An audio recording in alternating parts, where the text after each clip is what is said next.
नमस्कार जय जगन्नाथ सांग माने आजिर अध्याय को आपण मानकु स्वागत।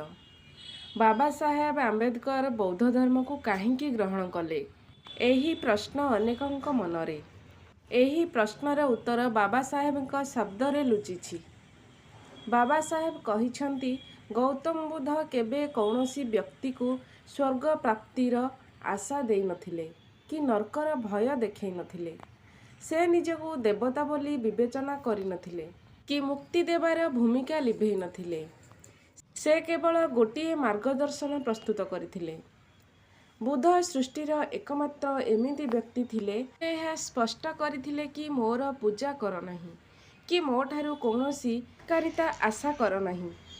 तांकर कहिबार कारण थिला कि दुखर कारण आमे स्वयं अटंती। एथिरु मुक्त पाइबाकु हेले आमे स्वयं प्रयास करिबाकु पड़िबो।